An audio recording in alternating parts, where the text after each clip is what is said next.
पता नहीं क्यों पढ़ाई में मन नहीं लग रहा। मैं सुबह सुबह ही पढ़ने के लिए उठ गया था। लाख कोशिश के बावजूद मुझसे पढ़ाई नहीं हो पा रही।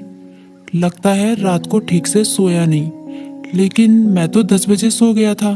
यानी मैं 8 घंटे से अधिक सो चुका हूँ। लेकिन 8 घंटे की नींद तो काफी होती है। मुझे थोड़ी देर कुछ काम करना चाहिए, फिर पढ़ने बैठूंगा, तब मन भी बहल जाएगा। टर्बो घर में ही टहलने लगा, लेकिन जल्दी ही बोर हो गया।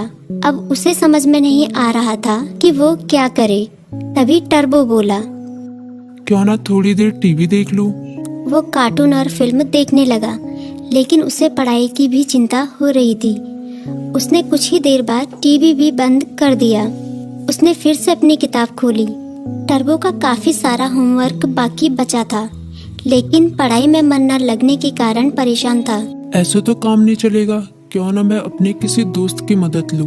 इस तरह उसके मन में लिली नाम की गिलहरी, किट्टी नाम की बिल्ली, मीकू नाम का खरगोश जैसे दोस्तों के नाम आए। मैं मीकू के पास जाता हूँ, वो काफी बुद्धिमान भी है, वो मेरी जरूर मदद करेगा।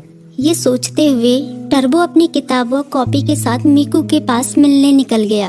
तभी मीकू बोला, अरे टर्बो, अच्छा हुआ तुम आ गए। मीकू ने उसका स्वागत किया, लेकिन जब उसकी नजर टर्बो की किताबों पर पड़ी तो वो चौंक गया। तुम अपनी किताब कॉपी के साथ आए हो, कोई खास काम है क्या? हाँ, मैं बड़ी मुसीबत में हूँ, मुझे तुम्हारी मदद चाहिए। यार, मेरा बार बार पढ़ाई में मन नहीं लगता। मैं कोशिश कर रहा हूँ, पर मन ही नहीं लग रहा। इतना होमवर्क पड़ा हुआ है, पता नहीं मैं उसे कैसे पूरा करूँगा। टर्बो की बात सुनते ही मीकू बोला, पहले तुम आराम से बैठो। मम्मी ने आलू के पराठे बनाए हैं, उन्हें खाओ, फिर तुम्हारे होमवर्क के बारे में सोचते हैं। टर्बो ने अपने पेट पर हाथ फेरते हुए कहा, पराठे तो वाकई बहुत स्वादिष्ट थे।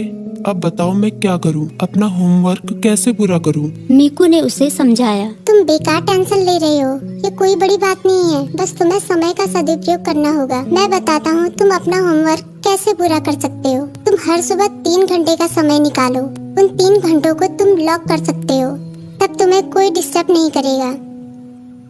तभी टर्बो बोला, लॉक मतलब? मीकू बोला, मतलब जैसे कि हमारी अलग अलग क्लास होती है, गणित, विज्ञान, इतिहास, बिल्कुल उसी तरह जैसे हम गणित की क्लास में सिर्फ गणित पढ़ते हैं, विज्ञान की क्लास में सिर्फ विज्ञान, उसी तरह से इस लॉ क्लास में भी तुम सिर्फ पढ़ाई ही करोगे। चाहे कुछ भी हो जाए, उन 3 घंटों में दूसरा कोई काम नहीं करोगे। वैसे अगर बहुत जरूरी काम हो तो बात अलग है, लेकिन तुम्हारा पूरा जोर पढ़ाई पर ही होगा। मुझे पता चल गया कि मैं कहाँ गलती कर रहा हूँ।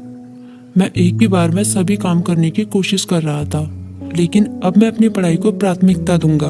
पहले उसे ही पूरी करने की कोशिश करूंगा। टर्बो ने मुस्कुराते हुए कहा। भाई, तुम्हारा शुक्रिया। मीकू बोला, अरे इसमें शुक्रिया कहने की क्या बात है, एक दोस्त